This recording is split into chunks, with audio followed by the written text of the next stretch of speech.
Hello there, my name's Dane Lemaitre and welcome to another review. This review is going to be on the Bachmann Underground Ernie character. As you've probably seen, that I've got all the other Underground Ernie engines, but I've now got Ernie 1, which I shall now talk you through.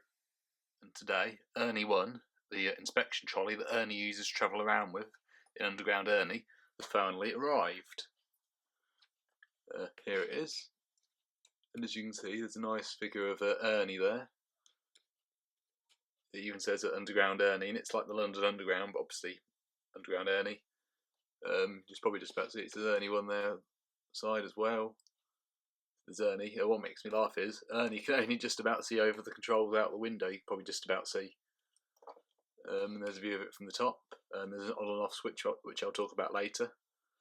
It's a really nice looking model. I'd say it looks very different to what it looks like in the actual TV series of Underground Ernie. I think the main noticeable difference is the fact that in the TV series it's quite heavily weathered, whereas this one's not weathered, it's quite immaculate. But I think it's a bit like Salty and Thomas the Tank Engine. He's obviously weathered in the show, in both the model series and the CGI series. But then his Bachmann models are completely immaculate. So it's the same here, really.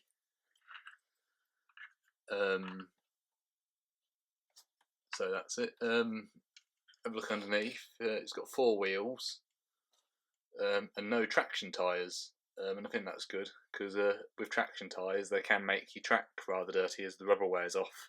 Obviously if you get dirty track, your engines don't run quite so well. I now have all the Underground Ernie engines in the boxes, as you can see here. I managed to buy them all brand new as well. Brooklyn and Bakerloo were both $24.99 each, and I paid for those. And then I got Victoria, Hammersmith and City, Circle and Jubilee for £13 each. However, they were a Christmas present to me in the end from my parents, so I never actually paid for them ones. And this one, Ernie 1, cost me £28.50. I bought it off eBay. There was a someone selling them, and it was £24.50 for the actual engine, so it was cheaper, but then there was £4 postage. So this one's slightly more expensive, but I'm not too fussed, to be honest, because I'd rather pay a bit more and have it than not have it at all. Obviously, unfortunately, the Underground Ernie range is discontinued now, but again, I've provided links in the description below. You can write to them and request they bring the range back. And so I think this is a really nice model indeed. So now we move on to the packaging. So on the left we have Ernie 1, and on the right we have a Bachmann bill from the Thomas the Tank Engine range. As I've said before, a lot of the time, the Thomas the Tank Engine range isn't that good. You have to practically destroy the box, and all you're left with, as you can see here, is like just a shell basically that's only just about protecting the engine. But it's not as well protected, and you do have to destroy the packaging. And you wouldn't believe that the Ernie range and the Thomas range are made by the same company. So the packaging's not what I call too brilliant on the Bachmann bill. When I saw this for sale on eBay, I was very worried the packaging was the same as the Thomas range. However, this is where, when I opened the box, I immediately realised that you shouldn't judge a book by its cover. As you can see here, all you have to do is take the flap off. You can take the engine safely out, and then when you finish, you can close it again. And voila!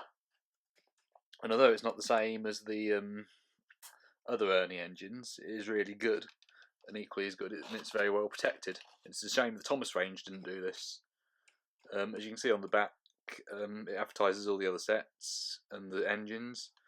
So I've got that one. I'm hoping to buy that one another time, and that one. Like I said, I'm aiming to build an Underground Ernie children's layout.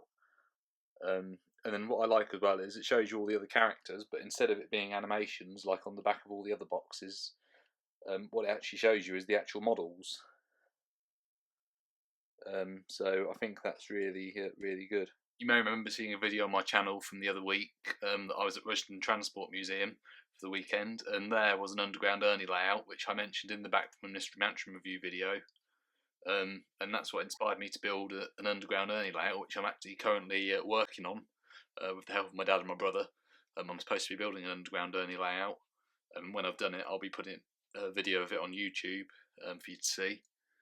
But you can see here, I've put Bachmann, Bakerloo and Circle either side of it, and I'd say it was slightly, only just because of the cab, it is slightly taller than the engines, and I reckon cab roof could be being a bit lower, but it's not too sort of noticeable, I don't think, and I don't think this really overall ruins my view overall of the model itself, as I do think it's still a really good model.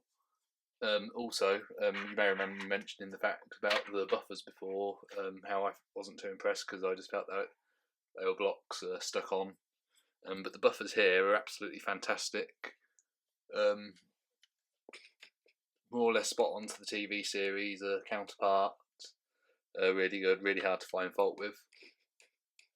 Another good thing about the model is you've got obviously here from the Mystery Mansion station that I've got.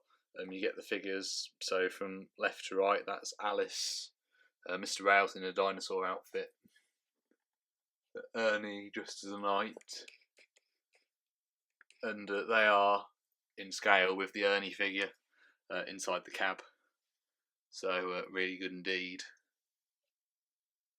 I've tried the model on my layout on the track, and it runs really well indeed. As you know, it's got an on and off switch. I said I'd tell you what that was. Basically, if the switch is off, then the light's off. But if the switch is on, the light's on. One thing I said before about the models is the fact that because of their really small wheels, you can see it's probably, I'd say the wheels were probably about the size of a driving wheel on an N-gauge locomotive. They are really hard to get on and off the track. Obviously, this only having 4 wheels was easier than getting both these two engines on that have got 8 wheels. And overall, I found Circle and Victoria the hardest actually to put onto the track, and this was quite hard to get onto the track as well. But generally, once you put them on the track, they all run really well indeed. And I can walk into the kitchen, make myself a cup of tea, come back, and still find they're on the track. That's how confident I felt leaving them. So as I say, I've got all the models now, but this is definitely my most favourite one. I think the reason it's my most favourite one is because I like the sort of unusual vehicles you get. So like inspection trolleys, like railway steam shovels, and other sort of unusual looking engines and characters that you get on railways. And when I was at Rushden the other week, which is where I saw the Underground Ernie layout, I actually got to ride on what was called a Geismar trolley, and that was great fun. And again, I like all the unusual looking vehicles, like that on the railways. I think they're all really interesting. You probably know this already, but Ernie in the TV series of Underground Ernie was voiced by Gary Lineker, who's obviously an ex-footballer, and to my knowledge does Match of the Day. I don't really watch football, to be honest. I'm not really a fan of football, but I think it's nice that someone obviously involved in football has done something like children related. I think it gets children probably interested when they're older, that sort of thing.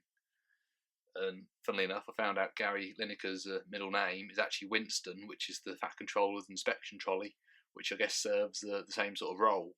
Obviously, Winston's the Fat Controller's private mode of transport, and this is Ernie's private mode of transport. And then the way I see it as well is that Underground Ernie is like Thomas the Tank Engine. Obviously, you've got talking trains and that. So you've got talking trains. There's also another children's show called Chuggington, and as you know, I go to a lot of railway exhibitions, and I do often run my Thomas engines for other children that to see. And I would like to buy one of the Chuggington ones for them to see, but problem is, at the moment, is pure cost. It works out more expensive. I mean, here in the UK, you've got shops that you can buy these quite cheaply, and the Thomas the Tank Engine ones as well. But at the minute, you can only buy the Chuggington ones from the US, and it is a lot more expensive. So unless in the future you can buy them in the UK, I won't be buying them for a while because obviously they are quite expensive. But yeah, I think to conclude, I think this is a really good model. I'd actually give it a 10 out of 10. I think it's a really good one. Like I said, out of all the Underground Ernie models that I've got, it's definitely my favourite one. And like I said, I don't think you'll be disappointed. So if you see one, I definitely recommend that you get one. Thank you very much for watching. I hope I've covered everything, but if not, you can always ask me questions below. So thank you very much for watching, and goodbye.